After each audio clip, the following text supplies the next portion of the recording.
है कि तुम्हारे स्थान कहाँ पर हैं, तुम कहाँ पर रहोगे। जैसे ही ये कहा, कलयुग कहने लगा है आपने हर जगह बताई, लेकिन कोई भी जगह अच्छी नहीं बताई।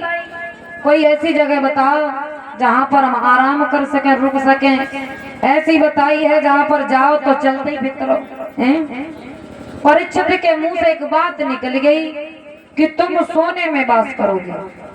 अब ये सोना वो वाला सोना नहीं है जो तुम पहने बैठे हो,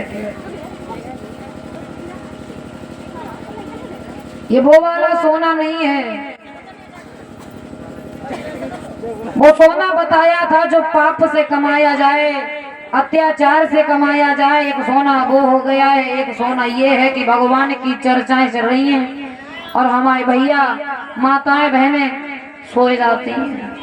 एक ये भी सोना है जिसमें कलयुग का वास है, क्योंकि भगवान की बातें कलयुग को पसंद नहीं आती।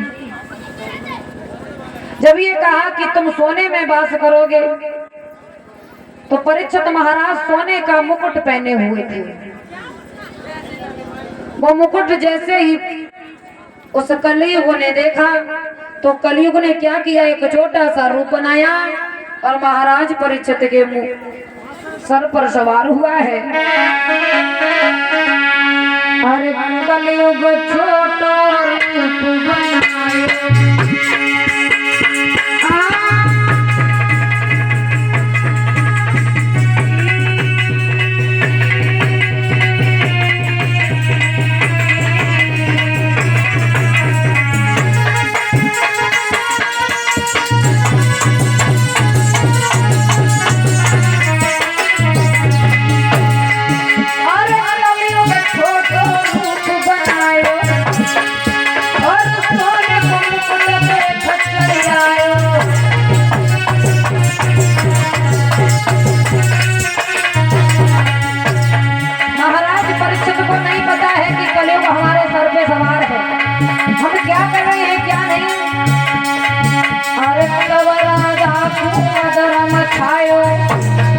और आगे को कदम बढ़ायो।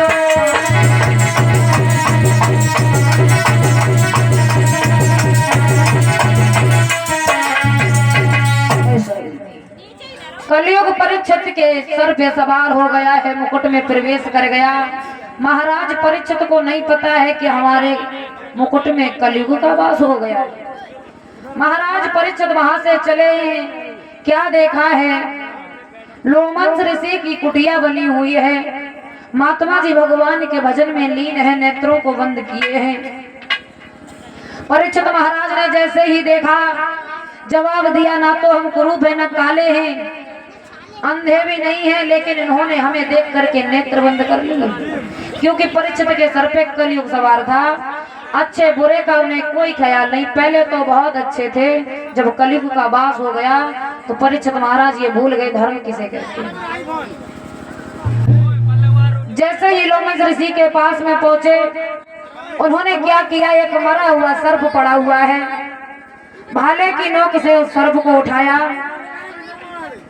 लोमंस ऋषि के गर्दन में डाल दिया। डालने के बाद अपने महलों में आए हैं, मुकुट को उतार के रख दिया।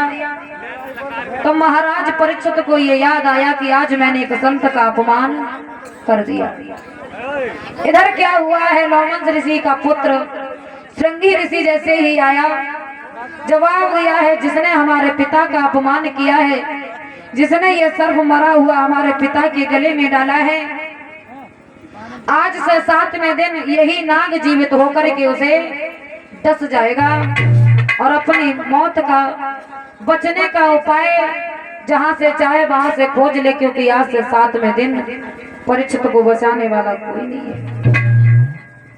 हुआ क्या, ये खबर जैसे ही महाराज परीक्षित को पता चली कि मुझे श्राप दे दिया गया है, तो परीक्षित महाराज ने क्या किया, सब राजपाट छोड़ करके वनवासियों का रूप धारण कर लिया है और महाराज परीक्षित उत्तर